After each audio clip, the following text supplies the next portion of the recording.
जय हिंद बच्चों। आप लोगों ने अभी जस्ट एग्ज़ाम देकर आए होंगे और आप लोगों को एग्ज़ाम कैसा गया होगा आप लोग कमेंट में ज़रूर बताइएगा। आप लोग का जो हिंदी इलेक्टिव का एग्ज़ाम था इसमें से टोटल जो 30 क्वेश्चन आया हुआ था, चलिए जल्दी से आप लोग इसका आंसर मिला लीजिए और हमें कमेंट करके ज़रूर बताइए कि आप लोग का एग्ज़ाम कैसा गया और 30 में से आप लोग का कितना नंबर आया है। तो जल्दी जल्दी से मिला लेते हैं। पहला जैसे कि एक पैरा दिया हुआ है, ये पैरा को आप लोग पढ़ लिए होंगे, एग्जाम दिए तो जाहिर सी बातें पढ़े भी होंगे। चलिए इसका पहले सवाल पे आते, लिखा है कि परिवार समाज की कौन सी इकाई होती है। तो देखिए फर्स्ट लाइन में लिखा हुआ है परिवार समाज की जो है पहली इकाई होती है, यानी इसका आंसर जो हो जाएगा आपका ऑप्शन नंबर बी हो जाएगा। 2 पर आते हैं, तो परिवार द्वारा दी गई शिक्षा से हमारे समाज का क्या तय होता है। तो हमारे समाज का जो है वो 2 चीजें होती है, दिशा और दशा, यानी कि ऑप्शन नंबर हो जाएगा आपका आंसर डी नंबर वाला, है ना। चलिए आगे देखते हैं। विद्यालय अपने आप में समाज का कौन सा रूप होता है। तो ये छोटा रूप है, आप लोग देख लीजिएगा पैरा में लिखा हुआ है छोटा रूप होगा विद्यालय। देखिएगा यहाँ पे विद्यालय अपने आप में समाज का एक छोटा रूप होता है, ठीक है। क्वेश्चन नंबर आते हैं 4 पर। 4 जो आप लोग देखिएगा, बच्चे बच्चियां अलग अलग कहाँ से आते हैं। तो इसका आंसर हो जाएगा आपका ऑप्शन नंबर बी, परिवेश से। देखिए यहाँ भी लिखा होगा, आप पैरा देख पढ़ लीजिएगा या पढ़े होंगे, बच्चे बच्चे कहाँ से अलग अलग परिवेश से आते हैं। चलिए आगे आते हैं। क्वेश्चन नंबर आइए आपका 4 तक तो हो गया। 5 देखिएगा। 5 में देखिए एक लाइन दिया हुआ है पैराग्राफ का और 5 से लेकर 8 तक का आप लोगों का सवाल है। चलिए देखिए पहला क्वेश्चन इसमें देख लेते हैं, किस राह पर चलना कठिन होता है। तो साधना की राह पर चलना कठिन होता है, यानी ऑप्शन नंबर हो जाएगा ए। क्वेश्चन आगे आते हैं, लाखों विद्वान किसे रोकेंगे। तो इसका आंसर हो जाएगा आपको साधकों को, यानी कि ऑप्शन नंबर हो जाएगा आपका बी, है ना। चलिए आगे देख लेते हैं, आगे में लाइएगा आप लोग फटाफट। क्वेश्चन देखते हैं। क्वेश्चन नंबर है 7, आंख झपकने से क्या लूट जाएगा। तो जीवन का धन, ऑप्शन नंबर हो जाएगा बी। क्वेश्चन नंबर आगे आइएगा, आपका चलन किसे दिखता है। इसका आंसर हो जाएगा चलने वाले को, अपना चलन किसे दिखता है। क्वेश्चन नंबर 8 पर आइए, फीचर किस प्रकार की विधा मानी जाती है। तो ये हो जाएगा विषय साधना, यानी विषय प्रधान।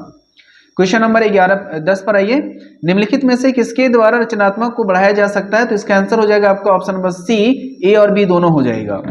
क्वेश्चन नंबर आते हैं 11 में, समाचार पत्र की आत्मा किसे कहा जाता है। तो इसका आंसर हो जाएगा संपादकीय पृष्ठों को। क्वेश्चन नंबर देखिए 12 में, रिपोर्ट प्रस्तुतिकरण की जो प्रक्रिया होती है वो क्या कहलाता है, उसे रिपोर्टिंग कहा जाता है। विज्ञापन में किस प्रकार की भाषा प्रमुख होती है। तो ये हो जाएगा व्यवहारिक हिंदी। क्वेश्चन नंबर आते हैं 14 में, पत्रकारिता के विकास में कौन सा मूल भाव सक्रिय होता है। तो हो जाएगा आपका ऑप्शन नंबर डी, जिज्ञासा। क्वेश्चन नंबर आते हैं 15 में, कंप्यूटर के लिए सबसे सुसंगत भाषा कौन सी है। तो हो जाएगा संस्कृत। आगे देखिएगा पैरा का लाइन दिया हुआ है, आप लोग का पोएम का एक कविता का एक लाइन दिया हुआ है, आप लोग इसे पढ़ लिए होंगे। चलिए इसका क्वेश्चन पर आते हैं, जल्दी से मिला लीजिए। क्वेश्चन नंबर है, उपयुक्त पंक्तियों के रचनाकार कौन है। तो सूर्यकांत त्रिपाठी, निराला जी, यानी ऑप्शन नंबर हो जाएगा आपका डी, ठीक है। चलिए आगे देखते हैं। क्वेश्चन नंबर आपका 17 में, प्रस्तुत पंक्तियां किस गीत से ली गई है। तो शोक गीत से है। क्वेश्चन नंबर 18, इन पंक्तियों में किसकी सुंदरता का चित्रण किया गया है। सरोज का, ठीक है ना, सरोज की सुंदरता का। किसके स्वप्न थक गए हैं। तो इसका आंसर हो जाएगा निराशा। तो क्वेश्चन ऑप्शन हो जाएगा डी। क्वेश्चन नंबर आते हैं 20 पे, निराला किस वाद के कवि हैं। तो ये हो जाएगा आपका छायावादी कवि हैं। क्वेश्चन नंबर आते हैं 21 पे, 21 लिखा हुआ है, विष्णु खरे का जन्म जो है कब हुआ था। तो 1940 में, यानी ऑप्शन नंबर हो जाएगा बी में। क्वेश्चन नंबर आते हैं आपका 22 में। तो 22 का आंसर देखिएगा, श्री रामचरितमानस किसकी रचना है। तो तुलसीदास जी की रचना, ये तो सबको जानते होंगे, भारत में रहते हैं तो सबको मालूम होगा।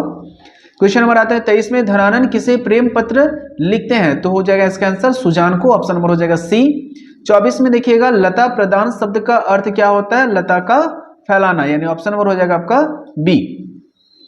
चलिए आगे देखते हैं। क्वेश्चन नंबर है आपका 25 में, संवादिया का क्या अर्थ होता है। मैंने संवादिया का नाम क्या था। संवादिया मैंने संदेश पहुंचाने वाला, तो चैप्टर में संवादिया का नाम क्या था, हरगोबी नाम था। तो इसका आंसर हो जाएगा आपका ऑप्शन नंबर डी में, ठीक है। आगे देखते हैं। क्वेश्चन नंबर है 26 में। 26 में लिखा हुआ है, फणीश्वर नाथ रेणु किस विचारधारा के लेखक थे। तो आंसर हो जाएगा आपका ऑप्शन नंबर सी, छायावाद। क्वेश्चन नंबर 27 पे आइएगा, आरोहण पाठ में कौन सी नदी का जिक्र किया गया है। तो सुप्नी नदी, यानी option number A. Question number आते हैं 28 पे, सूरदास की झोपड़ी किस उपन्यास से लिया गया है। तो रंगभूमि, ऑप्शन नंबर हो जाएगा सी। क्वेश्चन नंबर आते हैं 29 में, मौन सत्याग्रह का अर्थ क्या है? तो मौन सत्याग्रह का होता है बिना कुछ कहे आंदोलन करना। मौन माने होता है चुप रहना, जैसे कि कोई भी हल्ला नहीं करना, बिना कोई क्या बोलते हैं, हिंसा का, तो उस तरह को कहा जाता है आपका बिना कोई आंदोलन किए। क्वेश्चन नंबर आते हैं 30 और अंतिम है, विस्फोटक की माटी के लेखक कौन थे? तो इसका आंसर हो जाएगा आपका विश्वनाथ त्रिपाठी। तो आशा है आप लोग सबको मिला लिए होंगे और अच्छा नंबर आया होगा। आप लोग कमेंट में जरूर बताइएगा कि 30 में से आप लोग का कितना नंबर आया है। फिर मिलते हैं नेक्स्ट वीडियो में। जय हिंद।